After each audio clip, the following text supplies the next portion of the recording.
I wouldn't take you here if I didn't think you could do it.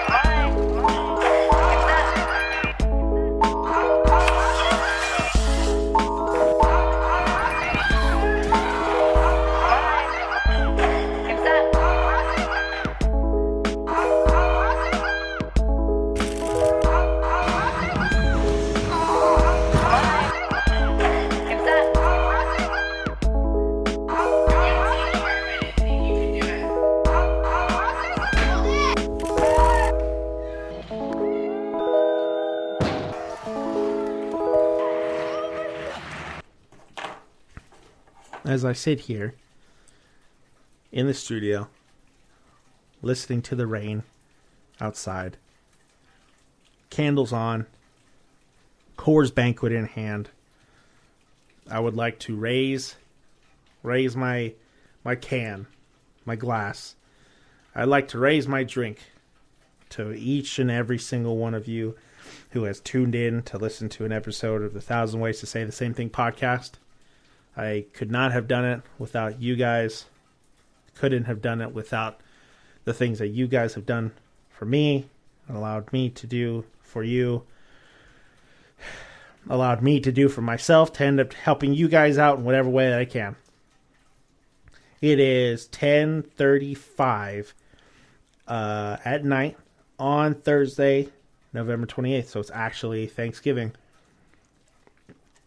I know I promised you guys the Thanksgiving episode, but it kind of occurred to me that most people probably weren't going to listen on Thanksgiving because they were busy doing stuff with family. So why would I put it out then? I put it out on Friday. So this episode is going to be available to you guys Friday the 29th, Black Friday. The Thanksgiving Black Friday episode. I don't have anything to sell. Not yet, anyway. Things are in the works, and things will be coming out soon, and I will definitely announce when stuff like that is going to be going down. But to talk about Thanksgiving and the things that we're grateful for, I am grateful for each and every single one of you who has accessed it from the website, who has accessed it from their phone, who's gone on YouTube and watched it, anything, shared it, listened to it, talked about it, everybody.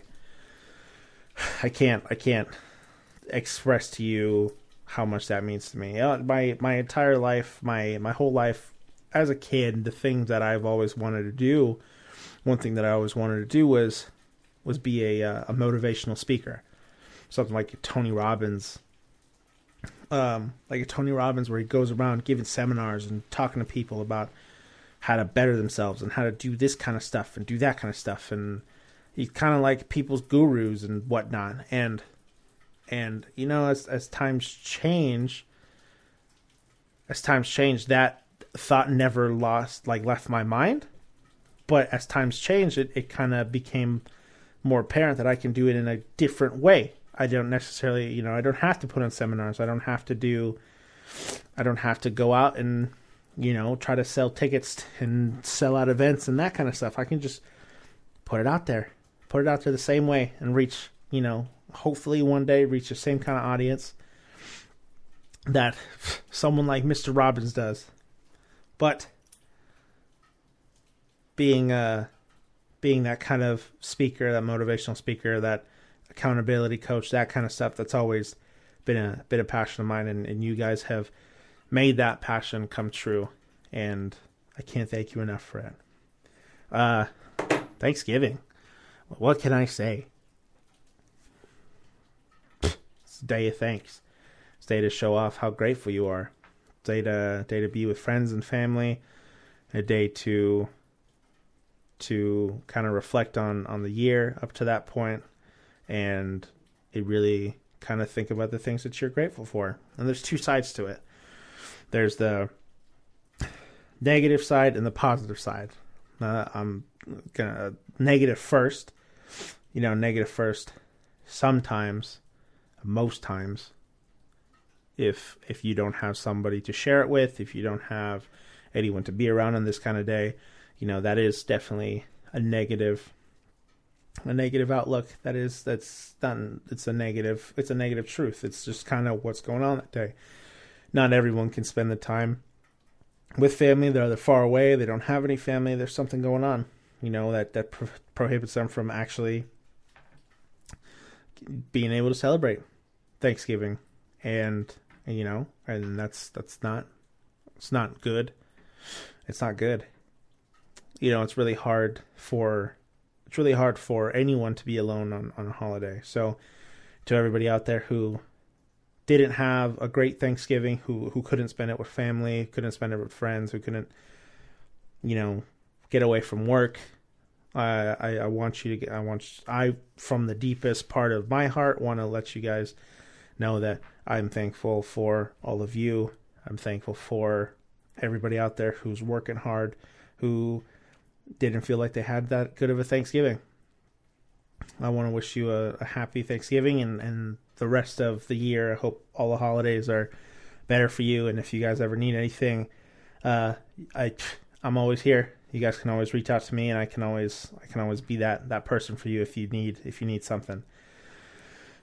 And then on the positive note, being able to spend that day with friends and family is a blessing that a lot of people might take for granted.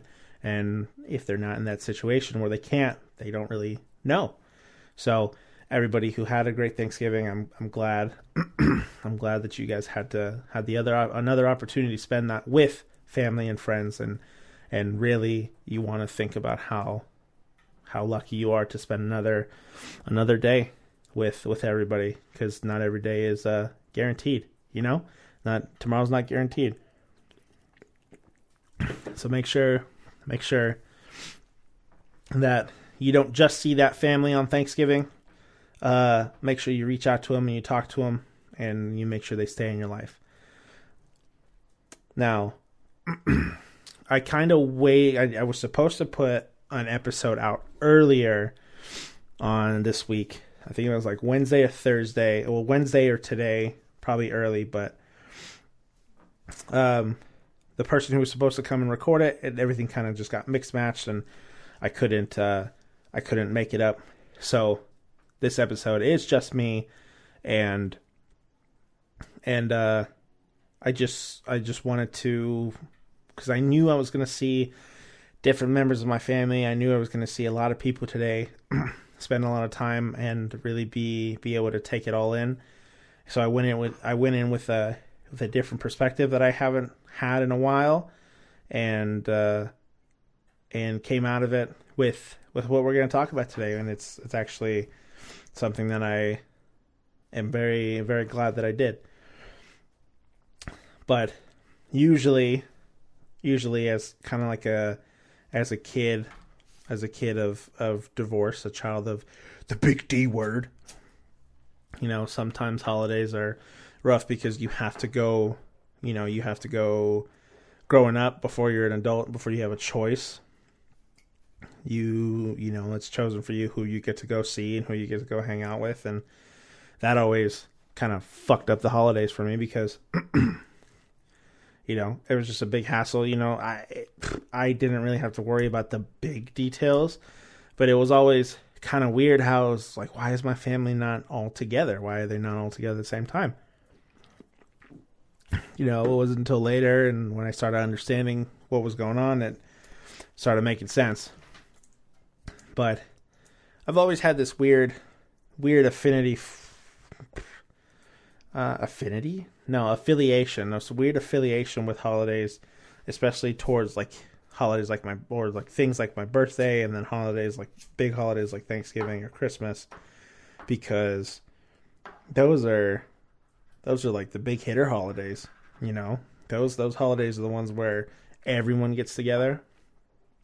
So every year my parents would switch off, and I'd have to I'd have to go between both houses, or my mom sometimes was out of state, so I'd have to fly over there and spend like a week or so out there, and out in Kansas, and then fly back. And it's just like, as a kid, you're kind of just like, oh, I get to fly out again. but it's still a little uncomfortable. And then as you progress and as you get older and you can start making decisions on like where you go, I don't know, that same, like, at least for me, that same kid doesn't really want to, that kid can't really drop that habit. I can't really drop that habit. So on holidays like this, I try to see everybody, because my whole life I've kind of just been like, why aren't you coming to spend time with me on on your holidays? Even though it was out of my choice, like it was out of my control.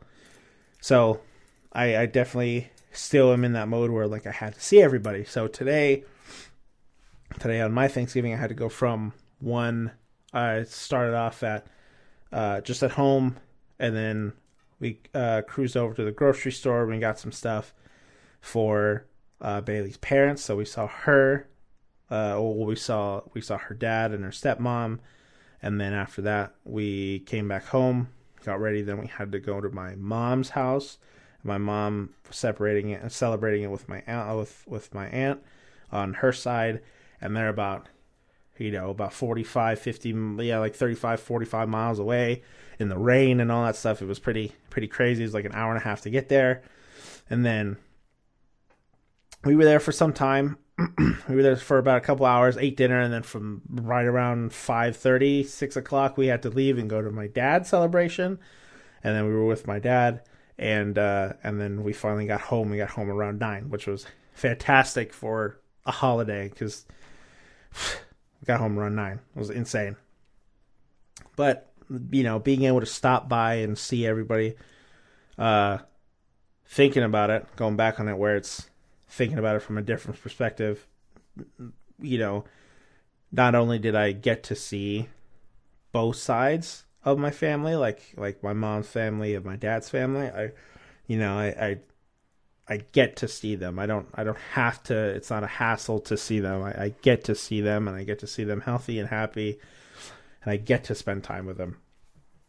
And that's something I was very fortunate to do, and I hope a lot of you guys were very fortunate to do that as well.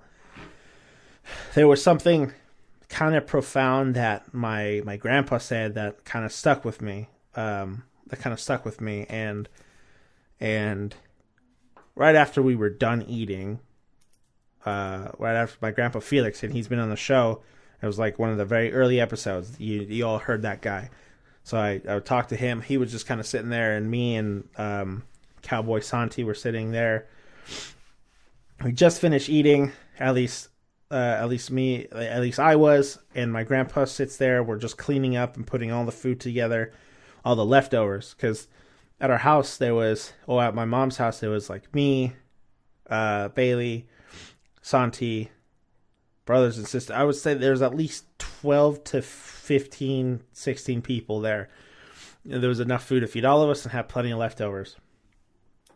And he goes, he's cleaning it all up. We're all putting it all together. And he kind of sits back and he looks at it and he goes, "Look at all this food. Look at all this food. This is what we have left over. This is what we have left over. Everyone's eaten, everyone's full, everyone's happy, but this is what we have left over. Like, all this food is a feast for somebody." And he says, when I was younger and we were celebrating Thanksgiving here, like, the most food that we had was a big pot of beans. And I just kind of say, he kind of pauses for a second, and then he looks at the food, he looks at me and my cousin, and he goes, "We're rich, man. We're really rich." And it's like when you think about it, in whatever context you want to, if you take money out of the equation, you take power, fame, any of that out of the equation. All my grandpa's sitting there is talking about is there's food for everybody, and we're all together. And he's like, we're rich. And that, it just kind of took me aback, because it was like, financially, whatever you want to, financially not in the best spot. I don't know how many, I don't know who is. Health wise, I'm very lucky.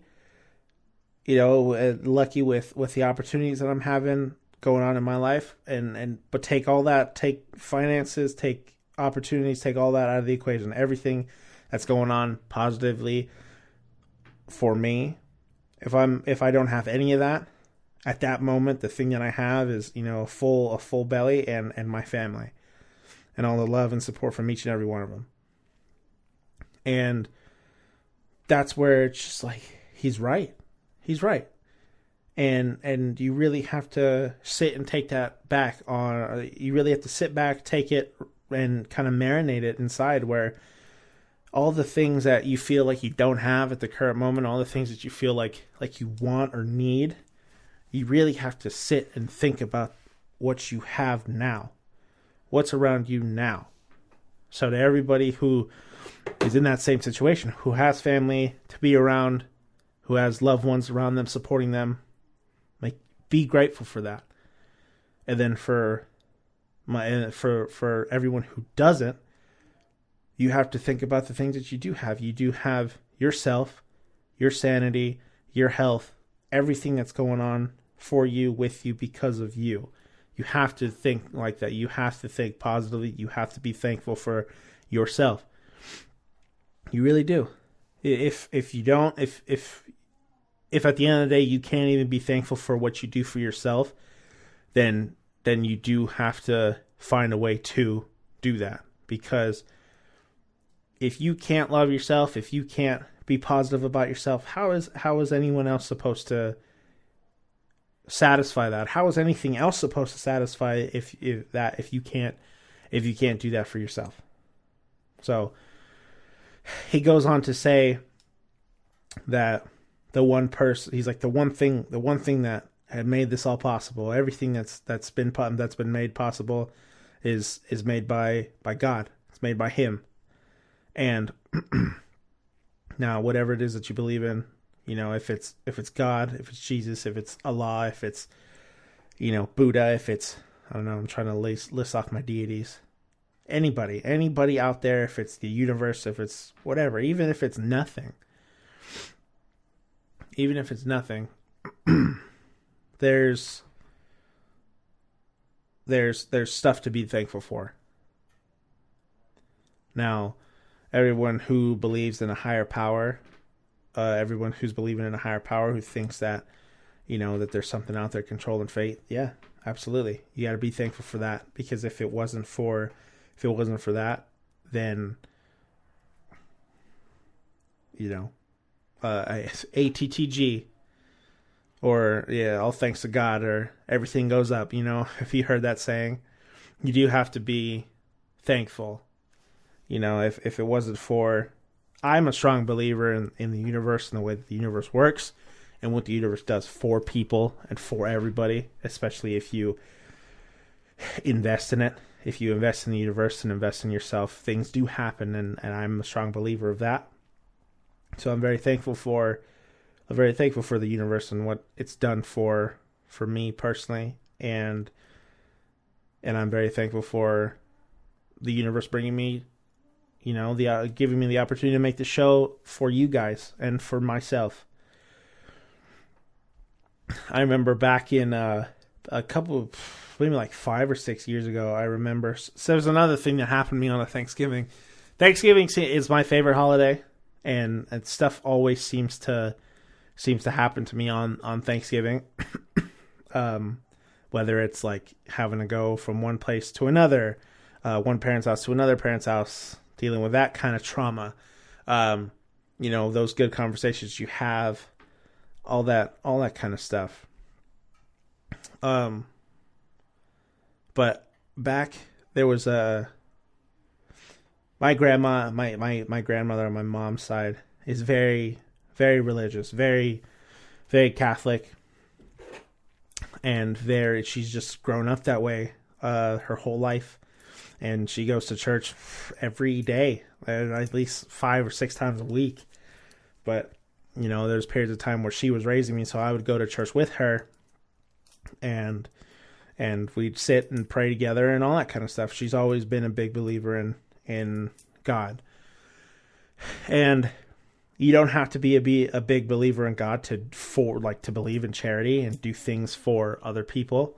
And at the church that she goes to, for Thanksgiving, I think most churches do some sort of volunteer work, but there was an opportunity to volunteer at the church for Thanksgiving, and it was like prep Thanksgiving food, prep Thanksgiving food, prep the hall, like the show, like the hall, big hall for all the homeless and and people who are in less fortunate situations, and they could come in and have a Thanksgiving meal. So they have like turkey, gravy, mashed potatoes, like a biscuit, something like vegetables, prepping all that, cooking all that, and kind of handing it out. And there was one, that in itself was kind of eye-opening for me, because,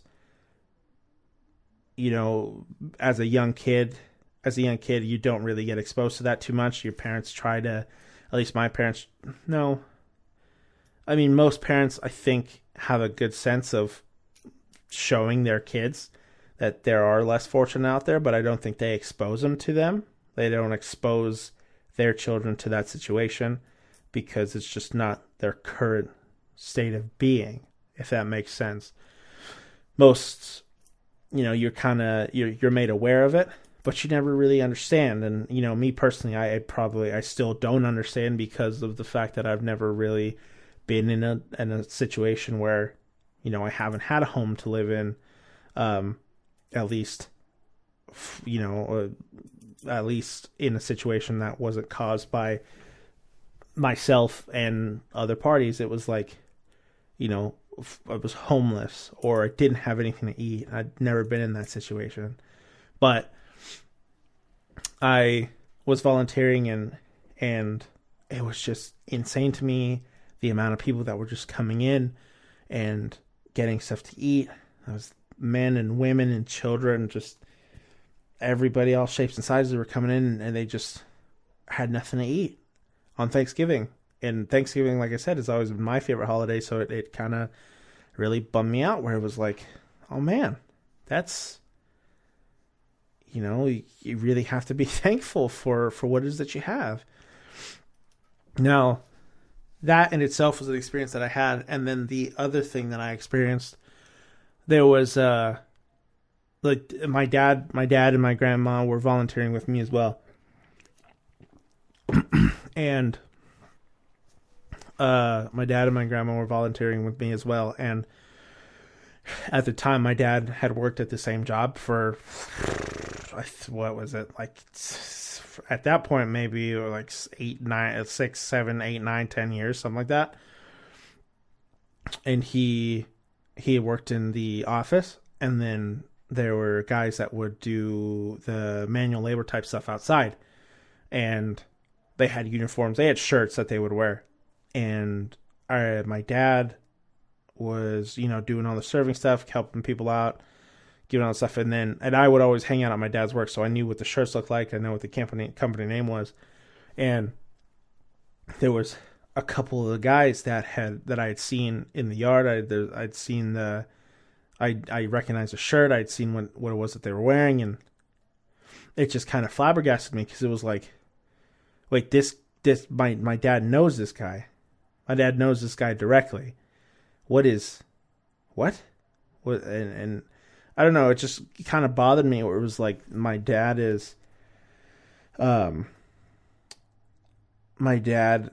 works at the same place as this guy, and we're fortunate, and why is this guy not in the same situation? It was just a really confusing experience, but I'd always been just kind of fixated on that whole turn of events. It just kind of was just kind of eye-opening for me, where it was like, things probably aren't as equal, and it's not my dad's fault, it's not that guy's fault, it's just kind of the way things go. So you do really have to sit back and and kind of think about, again, think about what it is that you have, because things could definitely be worse. Things could definitely be worse. And I know things probably don't feel like that if things are going bad, but you know, if you're struggling, you have to remember that the struggle that you're facing is a test to see if you're truly committed to the life that you say that you want. And I know people are struggling out there. I know people are happy out there. It's just about staying hard. It's just about staying hard and about moving forward. And I know that's easier said than done, but I can't stress enough how important those things are, and those qualities are in my life and the things that I do. Yeah.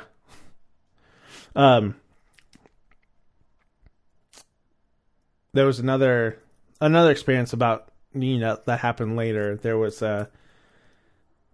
it kind of popped up as I was thinking about the charity thing that we had done, the volunteer work at the church. There was a radio show on in San Diego called Jeff and Jer, and they were on the radio for a really long time, and they had gone off the air maybe 5-6 years ago, something like that. Radio show called Jeff and Jer, and they had this thing called Breaking and Entering Christmas, and it was very. They did it. They helped. They facilitated it. You kind of got in contact with them, and they helped everybody out. But the premise of the program, the premise of the thing that happened was, they would go in, or whoever it was that they selected, because they selected many people. They would basically get an in with the people that worked.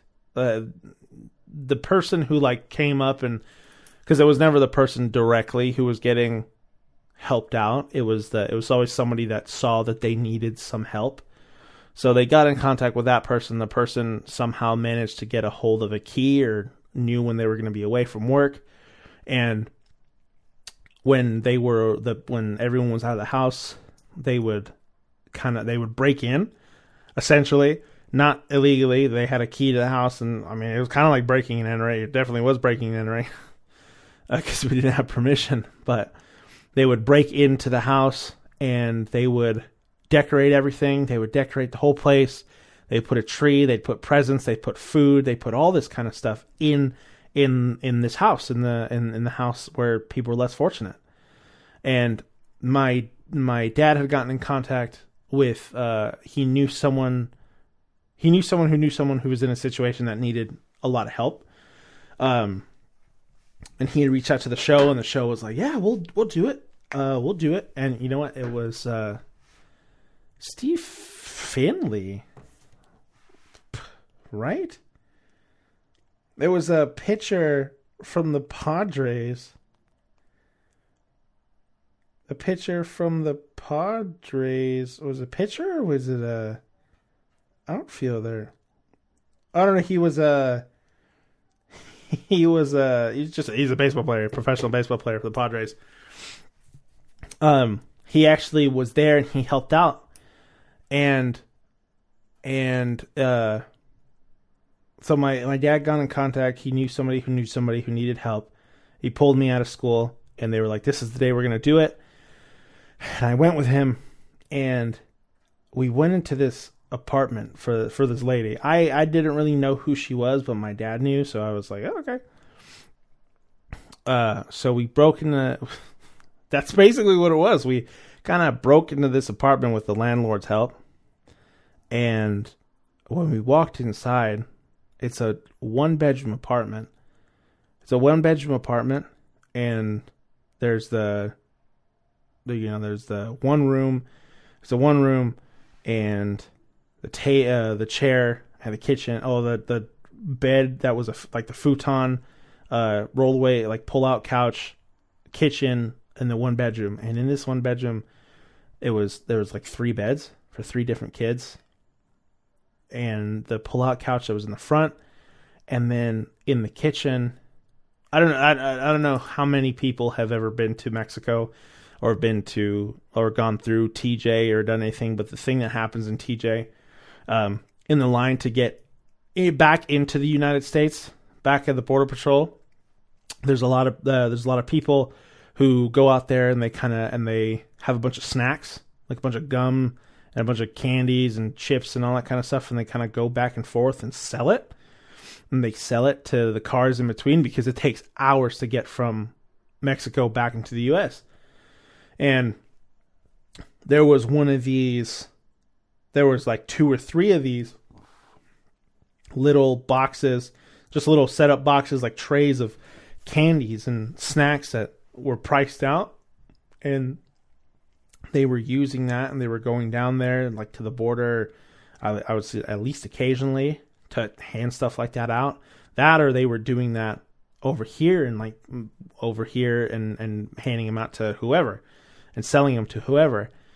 And it was just kind of surreal to me because here I am, I'm like this. I was in middle school or high school. I was a preteen. I was like anywhere between like 12 and 14 years old when this happened. I'm like 10 and there was like 10 and 13, somewhere between that range where that happened. And I was, holy shit, that was 10 years ago. Oh my God. That was crazy. Yeah, that must have been like 10 years ago.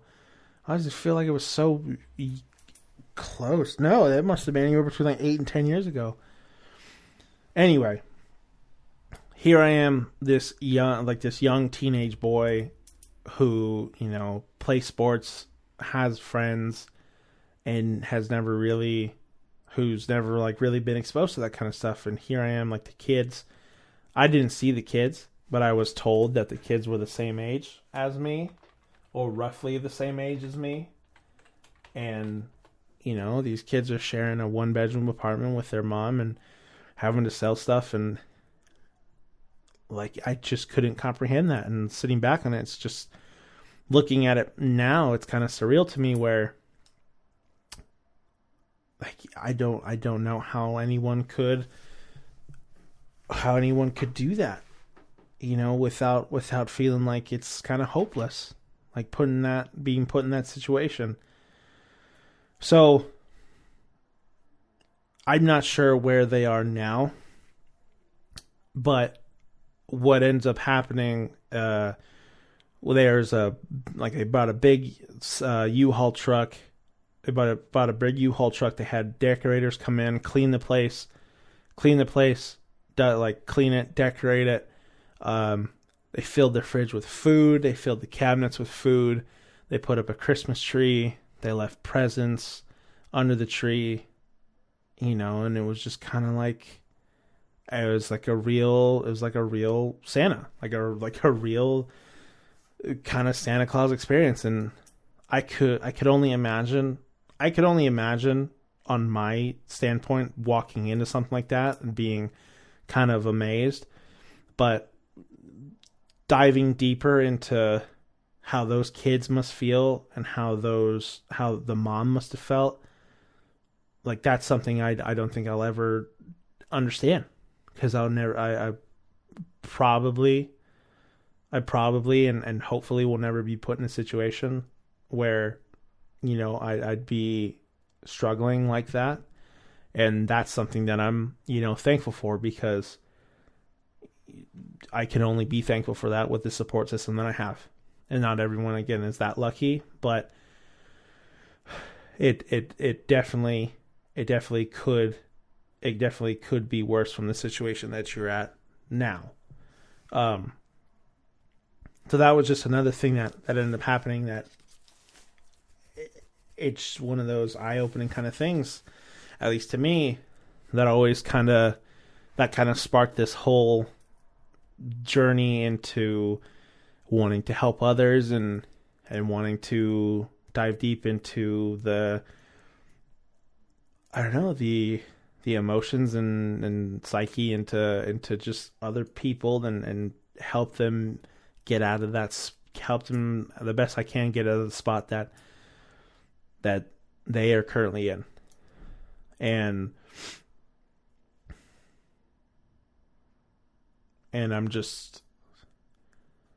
I'm still sitting here trying to do that, I guess, to the best of my ability. Yeah. We're rich. We're rich. Man. So then an interesting thing happened later on in the evening, where at my dad's Thanksgiving, I had family member didn't show up. They chose not to show up. They chose to omit themselves from the evening, which upset a lot of people, and particularly my uncle, because he was the host, and my dad and my grandma and my and my aunt, who are all really like close and tight knit. They were all pretty upset, and I couldn't. I was sitting there trying to understand what was going on. I was hearing back and forth just how everyone was just kind of chattering with each other, and then people got kind of loud, and then they brought mariachis. They brought the mariachis in, and they're just fucking blasting music, bro, and it's crazy. And and everyone's just getting really heated, and I'm sitting there, and my dad's to my left, and I just tell him, like, look, this is what my grandpa said earlier. This is what his ex-father-in-law. This is what my grandpa said to me earlier, and my dad's sitting there with his arms crossed. He's really frustrated, and I'm like, look, this is what he said. Like, we're rich, man. Like, what else could you want? Like, what else at this current moment could you want aside from being around your family? Being around your family, there's a fucking group of 5 guys playing music in front of you. Like, you have good food. What else could you possibly want? And then he uncrossed his arms, and he was like, "You're right." And I was like, "You're goddamn right. I'm right." And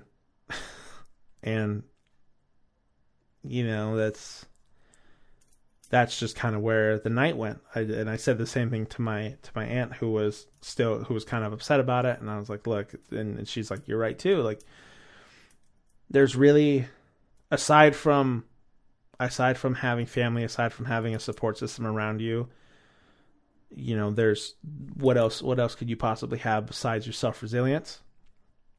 But if you don't need to rely on that self-resilience 100% of the time, and you do have that support system, that's very important. That's very important. So Thanksgivings are always super eventful and very, very emotional times, and I can't ask for really anything else. A lot of good food, a lot of swell times, a lot of fun jokes and stuff to be around, and I'm very, very, very thankful. So I made a little bit of a boo-boo last time. I posted on Instagram that I was going to answer questions, and I never ended up answering them on the last episode, so I'm going to answer them now again, which is something that's completely surreal to me, that I have people messaging me for me to answer the questions. So again, I'm like nothing but gratitude to all these guys.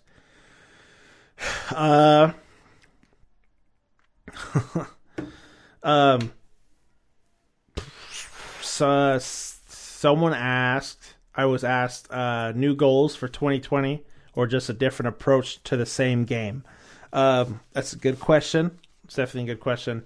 Goals for 2020. I'm definitely want to go into 2020 at least 90% full health. Full health restored back to my knees and back to my wrist.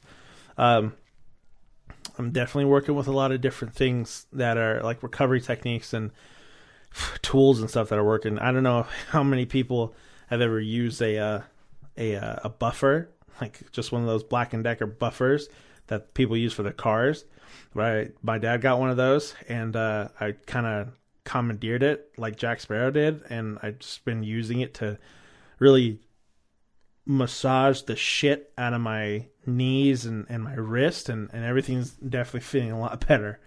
So goals for 2020, come back into 2020 healthy, go into 2020 healthy and definitely compete, definitely be a contender. Right now I think I'm sitting somewhere in the top 10. I'm going to say top 20 to be safe until I verify it in a second. If my computer will fucking load.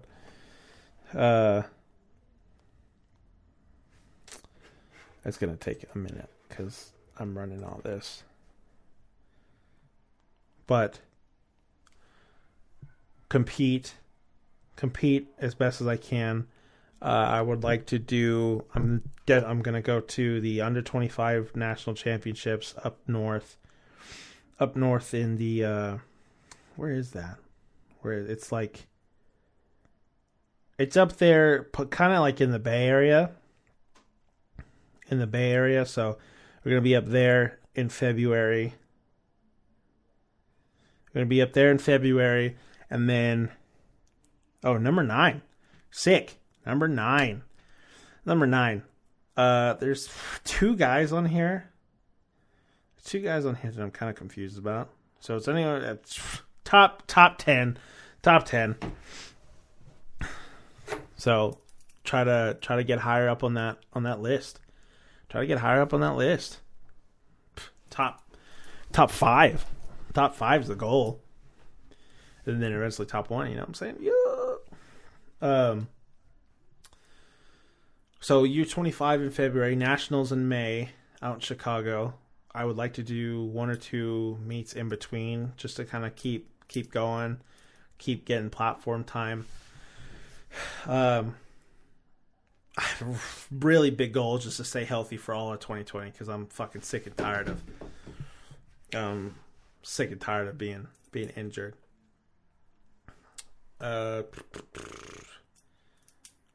AO Series 3 in Vegas because that one's always a fun one to do.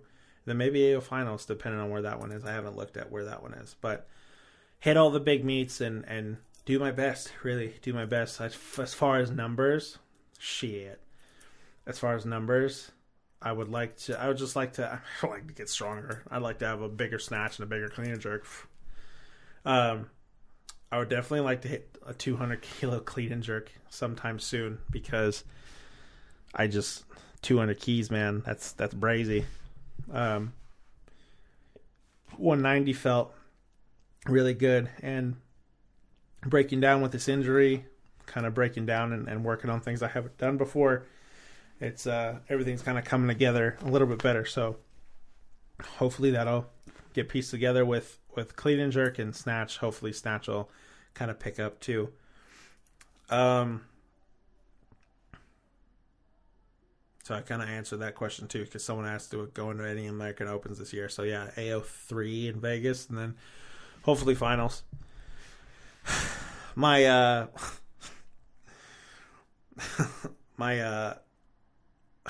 Jacob, my buddy Jacob out in Arkansas. I love my guy out there. He asked me for drills to prevent my spine from coming out of my butt during a clean. I would definitely say make sure that you're bracing all the way through your lift. Don't not brace in the bottom. Fucking do your best to receive the bar better, and don't let that shit crash on you to force your little spine to tickle your butt and almost come out.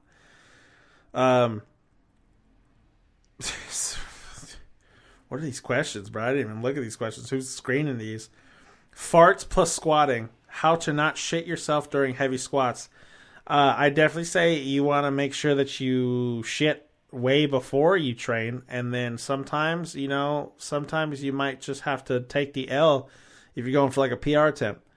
If you're like trying to squat like say like 300 keys and you have to shit and you're like I can't go shit, and you feel the shit coming out right out of you, bounce out of the bottom, you might just have to take the L and then take the dub.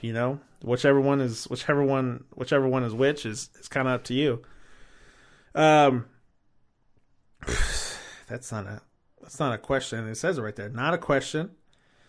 But if you make a shirt with your logo and never break the chain on it, I'll buy it. You know what? Great idea. And speaking of like merchandise and stuff, that's definitely in the works, and that's definitely going to be coming out soon. So yeah, those are the questions. I hope everyone enjoyed this short little podcast. I know it got a little bit more emotional and a little bit more deep. I'm just really thankful for everybody, and I wish and I hope that everyone who's listening had the best possible day that they had yesterday or today for Thanksgiving, and yesterday when you listen to this podcast. I hope everything you experienced yesterday was as good as it possibly could be, and just know that whether you have that support system or whether you're your own support system, you have a lot to be thankful for as far as who you are and what you do for yourself and others around you. Even though some people might take it for granted, you know that you're a better person because of what you do when no one is looking. So, yeah, I'm just very grateful for everybody who's ever listened, everyone who's ever touched the button, touched the logo, touched their screen in any reference or way towards this podcast. Now comes just the little bit of ending that I have. I'm very grateful for everyone's support, and if you guys can do me the favor of just liking, sharing, reviewing this podcast, talking about how good it is, just kind of share it with other people, post it on your story, post it on whatever, just say something. I appreciate it. Any review will do. 5-star rating is absolutely not necessary, but if you want to be good to me, I would appreciate that. The website's up. New website stuff is going to be coming out this weekend. I'm going to be starting the blog pretty soon. That blog is coming out. Where I'll still be doing the podcast, but I'm just going to blog where if I can't get a podcast episode up, I'm just going to be writing in between, and a lot of just stuff that I think and stuff that I read and stuff that I find that's important. That's going to be coming out soon too. Patreon. There is a Patreon, so if you do want to support the podcast and support me and just support the studio and everything that we do here, you can go find that www.patreon.com/1000wayspodcast. Any incremental help, and then if you do donate, there is some benefits for you. You guys will be have some access to some exclusive podcast audio and video, and a bunch of coaching stuff if you're interested in the weightlifting part of what I do. And then on top of all the weightlifting stuff that I am doing some remote coaching kind of stuff. So if you're interested, if you need a coach, if you need programming, you can always contact me. We can always get that going if you're close in like the Southern California area, or if you're across the country, across the world, whatever you want to do. I'm all ears. I'm ready to help. I'm ready to go. So I appreciate it. I appreciate everything that you guys do and say and support. And if you guys ever need anyone to talk to, need some advice, need someone to vent to, I'm here. You can reach me at all my contact stuff on Instagram or Twitter or the website. All that stuff kind of just bleeds right back to me. So thank you for listening to episode number 30 of the podcast. I know this one was a little bit more low-key and not as exciting. I'm going to get some more stuff recorded this weekend and out, ready to go for next week. First week of, first week of December. Almost into the new year, baby. Christmas time. Christmas time is here. Happiness and cheer. And then New Year's. And then we're just back at it with 2020. So, in the next, what is it? Today's the 28th. How many days of November are there? 30? 30 days? 1, 2, 31. So there's 33 days left of the year. 33 days left of the year. What can you do with it? What can you do with 33 days? Don't wait until New Year's to start something. Start something now, and then go into the new year with a new task or a new talent, a new skill, something that you're trying hard to do. So thank you, everybody. Thank you for listening, and I will be back to you with another episode coming up next week. I'm gonna try and shoot for 2 to 3 episodes a week. So thank you guys. I hope you guys had a happy Thanksgiving, and hope you guys have a fabulous rest of November, and see you in December. All right, everybody. Have a great rest of your week. Goodbye.